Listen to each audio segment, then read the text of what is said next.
Hello everyone, I'm Isabella and today we're going to be talking about how do you find the time to take part in arts and culture activities. It can be difficult to do this when you are balancing college, work or caring responsibilities. Here to give us some tips on how we can do this is Hardeep Singh Sahota, an artist, educator, dancer, choreographer, academic and the creative director of the South Asian Arts Cultural Hub. If anyone knows how to manage their time, it's Hardeep. Thanks for fitting us in on your busy schedule. Hi there, I'm happy to be here. When you were my age, did you ever feel like you didn't have the time to be creative? What was taking up most of your thoughts? Even before we start, can I ask how old you are? 19. Okay. So when I was 18, I actually got married. And I knew my wife from school, knew all the time. So a lot of my time was actually spent developing my relationship with her. Creatively, I was at Huddersfield Technical College back then. Yeah. And it was just an amazing time. I was deeply immersed in my work, which at college was based around ceramics and graphics, but I was also exploring different ideas about music. So music's kind of like a big driver for me. Yeah. I'm a massive Prince fan. So a lot of the work I created was based around Prince. And I think a lot of the time when I'm listening to music, I can kind of either visualize it in different ways. So that's how I was always thinking about being creative and being creative in different ways, from creating mixtapes to the sculptures I was creating at college to photography, and then dance has always been like a big passion of mine. So a lot of people know me for my Bhangra dancing. Yeah. But there's two sides of the coin, so the Bhangra dancing and the inner creativity, which was surrounded like Prince and exploring different aspects of your life basically. Yeah. When I was doing my GCSEs, I think this is where I had an amazing art teacher called Mr. Collins, and I actually got lots of time within breaks after school and stuff, just try and start exploring the stuff that I wanted to do. So that was kind of a real start to my creative practice. I mean, I used to draw loads and stuff at home. We didn't have the means for the actual materials and stuff like that. So finding the time at school was usually done at lunch times and break times. And then at college, it was a little bit more difficult because I'd got married and it's kind of juggling being married and then also what I wanted to do with my creative practice. Second year wasn't brilliant because at the beginning of the second year, I nearly got kicked off the course. I wanted to explore ceramics, but it just wasn't going so well and I didn't get on with my tutor at the time. So again, there was another amazing tutor who took me under her wing and develop my graphics and photography side as well. So I think it's usually finding some really key people that you kind of connect with who give you a little bit more time or that support that you need. You mentioned just then creative practice. What do you mean by that? So basically what I mean is if you're a dancer, keep dancing. If you're a visual artist, keep doing what you're doing. So because I use a quite broad term, because as artists, you don't necessarily just do that one thing. You tend to do more than that one thing. So I give it a broader term, so creative practice. And I think it's essential that basically that's what it means, practice. You just keep practicing. I'm a Sikh, so that means I'm a learner. I'll always keep learning things. As an artist, you're always practicing things. And I think that's what I mean by creative practice. Can you be creative in a short space of time? As you mentioned, on your breaks at college, on your breaks at university, but say 20 minutes on a break, what could you do in that time? I think for me, creativity is almost like a continuous thought process. So I don't know if you ever come across the term liminality. You might be doing a job where you're just washing dishes, or I used to work at the cinema, and whilst I was stood there, you're constantly thinking about creativity. So the actual practice is then finding the time to actually making that happen. So you can have short bursts of creativity where you actually put into practice, but I think as creative practitioners, you're constantly thinking about an idea and it comes in and out of your head. So creativity is usually when an idea comes in and out of your head. How do you tell the difference between I don't have time and I don't want to make time in case I'm not good enough? So this is a good question. I think when you are passionate about something, you end up creating the time. So a lot of my work, again, is usually done when the world goes to sleep. So I remember when I was at university, I had basically doing my university work, but then kind of coming in, we used to have a takeaway, so I used to have to run the takeaway over in Slough, and then after that I'd then spend time with my creative practice and just do what I need to do. You end up finding the time or making the time, especially when you love something so much, you create time for that. But like you said, you just have to have a go, and like if it doesn't go the right way, that's practice. That's why it's the main word, it's your creative practice. You've got to keep going, you've got to keep working at it. What would you say to somebody that is struggling to start out in like the very beginning of their art journey? What would be something that you would say to them? So I think it's finding their little niche, their little passion, because you actually do art for a reason. It's that self-expression, whether it's through music or dance or visual arts, whatever it is, you already have that passion inside of you. You've had it since you were a child, and it's not letting go of that. In schools, I think it's a bit difficult. Then this is where you start getting judged with your artwork, and that's sometimes not as helpful as it should be. And then obviously you do your GCSE art, and again the pressure's just really built up. I've got a lot of students who almost like burn out because they're going in over the Easter holidays doing booster classes. So it's just, you need to try and just step back sometimes and then give yourself a little bit of space, lock yourself in a room or just go out to do something. But yeah, there's an awful amount of academic pressure put on art within schools and colleges, and that's not usually the most conducive place. Yeah. What would you say is the best way to avoid burnout when, obviously, minus the fact of school, if you've got a job or if you're caring for family at home, what would you say the best way to avoid burning out is? Burning out, I mean, I could give you the teacher answer and like say, you need to make sure you look after your mental health and make sure you give yourself time, eat well, all those things which do help. But as artists, we torture ourselves to actually get that inner passion out. And sometimes when you have those bits that don't go well and those breakdowns, those are the bits that teach you the biggest lessons to help you build resilience. I always think you don't necessarily have to suffer for your art, but I think those ups and downs definitely help shape how you approach whatever you actually want to create. I think different moods can affect your artwork. Like, if I'm painting something when I'm angry, you can tell the emotions that you put into it. So I think that burning out can also be a blessing in a way. I know it's a struggle to suffer through, but when you get back out of it, I think it's good. Yeah, well, this is it. I think some of the greatest songs come out of heartbreaks, and you think about these great artists who just smashing cars. Yeah, and it's just one of those. I think you don't have to like suffer, but you draw on that. It's life. It's that roller coaster that you draw inspiration from. I've danced many a times when I've been down, just for myself, but literally in tears and stuff. And then obviously everyone sees the other side of my dance, which is the happiness and the joy. But yeah, so some of that art, some of that expression is for yourself. Sometimes you can share that with other people as well. But I think it's all part of who we are as creatives.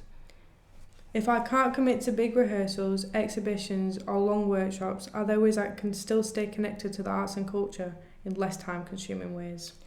There's always ways of connecting with the arts and culture. Even just visiting a gallery, you're always going to be inspiring yourself or taking in those parts of inspirations and stuff that you want. I always try and get to exhibitions and other places, but you can't usually do that. So there's lots of ways of tapping into culture in and around you. Literally like, on Instagram and TikTok, you can fall down the rabbit hole, or you can kind of get inspired with ideas and stuff. It literally 30 seconds and you see something that someone's doing, you think, oh yeah, I'll have a go at doing that. Sometimes it's the other way, that you have too many ideas, you need to try and hone in on one.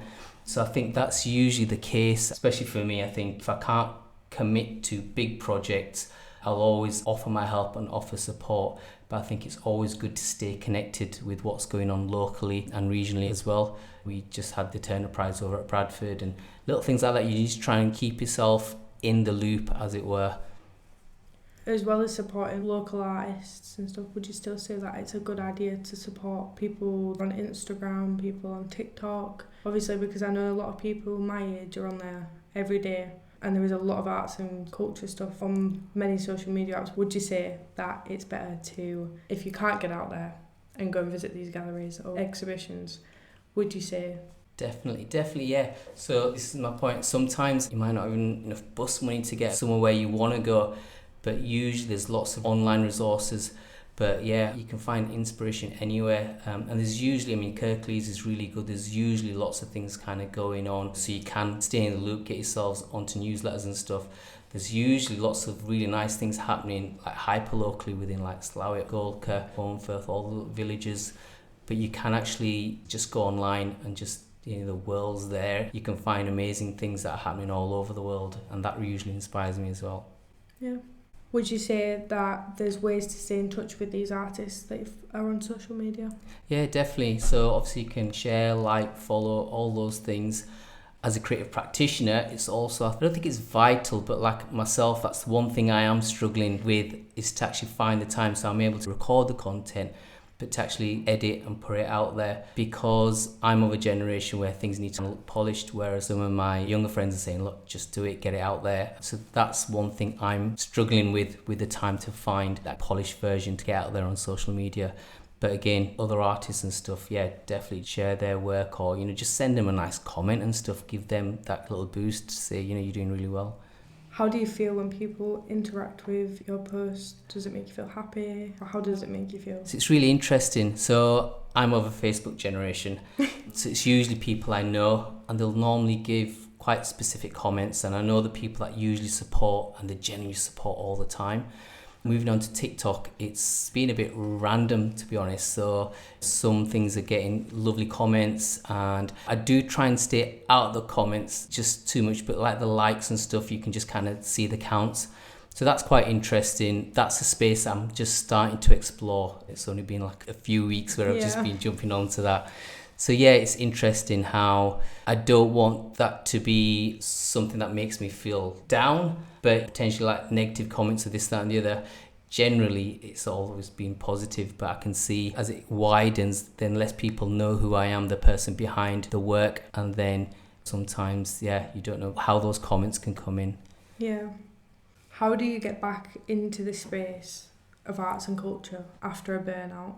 So for me, it's always been music. It's always lifted me up. And I remember I was teaching full time when I was doing my masters, and I wanted to try and shape a book. And I was completely exhausted, and I just removed myself. So once the family was asleep, I'd go to the university and just listen to this one album again and again and again. And it would refresh me. It would then obviously sit at the back of my mind, and then I was able to find that space just to try and start writing again. So that was definitely one space where a lot of things came together, and it was music that gave me that space in my head, not to listen along to, but it was just something that ticked along in the background for me to start writing again. Have you ever felt guilty for taking time to create when other responsibilities felt more important? And how did you handle that? So sometimes you do end up immersing yourself in your art form, and I think sometimes relationships can get strained. And I'm lucky in the fact that my wife has been supportive, so she studied at Kirklees College as well. Because she's got an arts background, she understands it. So the financial gain is sometimes not there for the amount of work sometimes we do, and the amount of time and effort we put into some projects. So you've got to try and weigh up those cons, having bills, kids, and all those kind of things that take place. But for the amount of work we put into the stuff that we do, sometimes the monetary value doesn't weigh up for other people to see. But as a creative practitioner, if there's an idea or something that you want to do, regardless of how much you get paid for it, I think that's the thing that needs to be brought out into the world. I'm never smooth and easy, but I think sometimes if you get support with funding and everything else, that does help. What would you say to someone who feels like arts and culture are a luxury for people with more free time and more money? Arts and culture are essential for society to move forward.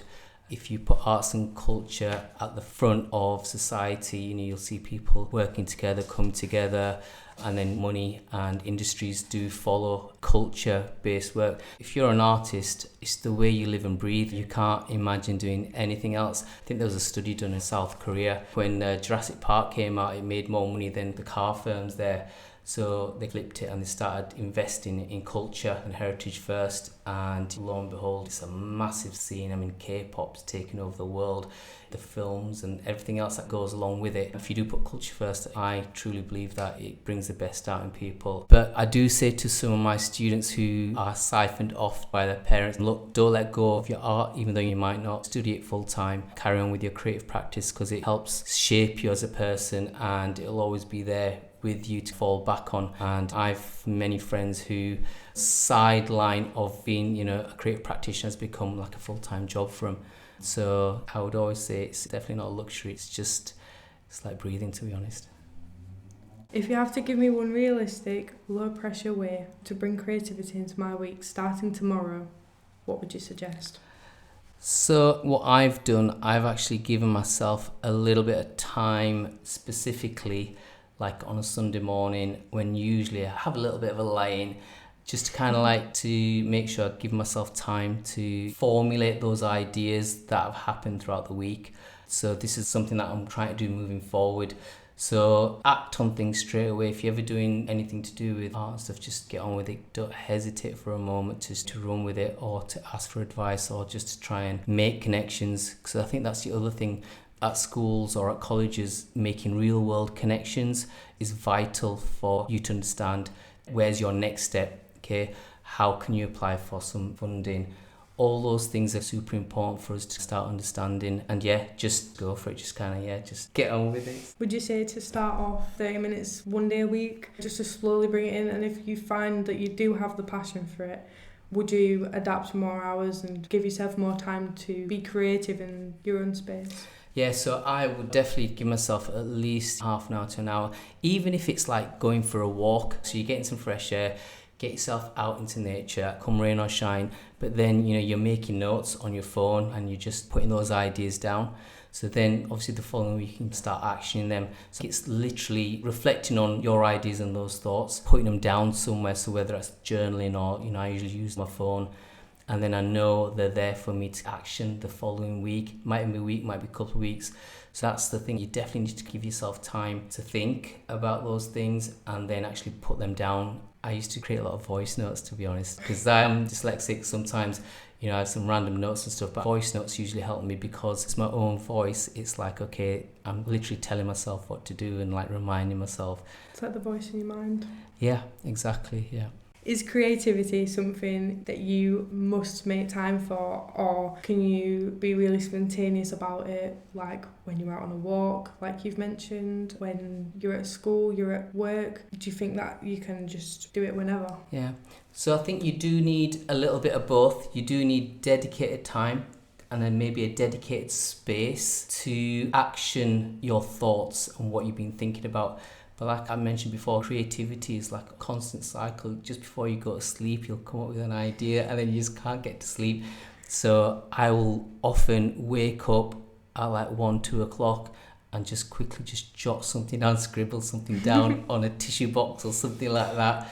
And it just comes to you. Yeah, you just want to be able to action those then, but then you need the space and time. So I've actually started limiting some of my teaching time to give myself a Friday where I'm able to carry on with my creative practice and have meetings and meet wonderful people to then either share my experiences or build on the projects that I want to create.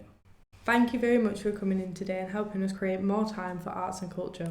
No worries, thank you very much. It's been a pleasure. You can find lots of interesting podcasts on a variety of subjects by exploring the useful podcast section on the Destination web app. Search destination.org.uk. You can also find them on Apple, Spotify or YouTube. If you'd like to know more information, please check the podcast description. Finally, we'd like to thank Jimmy for editing, Use Social for producing, and to YPIP for funding these podcasts. I actually did some work on creativity and like where does creativity come. Basically at Yorkshire Culture Park we're talking about liminal spaces. I live like 5 minutes from there. Yeah, so it's just amazing because it's like almost going into like Alice in Wonderland. You see, you're in nature, you're out in the outdoors and you see these amazing sculptures fresh and stuff. Air and art, they just go together so well. Honestly, I remember walking around there as a little kid thinking I was in my own little fairy kingdom. Exactly, and I think that feeds your creativity. I've been to lots of museums and galleries and stuff, but there's no place on earth like Yorkshire Culture Park. So when I was working full-time teaching, I got to a point where the head of department was saying everything needs to be the same. They had a formula to get grades. And for me, it really went against what I thought art should be. Art should be highly individual. You should go on your own creative journey, wherever that might take you and whatever grade that might give you. So I actually took a big sidestep from mainstream teaching, got a job at York Sculpture Park, and it really reignited what I thought art education should be. It's about having fun, it's about having the space just to play. Get things wrong, that's where you're learning, you learn from those mistakes. Then I did a little bit of work on where does creativity come from, and that was about these liminal spaces, or spaces where two worlds collide, like the outside world, what you're doing, and your own thoughts. You could be doing mundane tasks and you will end up coming up with an idea and chewing over that idea in your brain. How can I make this happen? What do I need? Who do I need to talk to? So you'll do most of the groundwork in your head without even talking to anyone. So it's that flipping it, then how do you get it out there? And that's when I was talking about doing my little voice notes or writing something down. That's when it becomes a little bit real.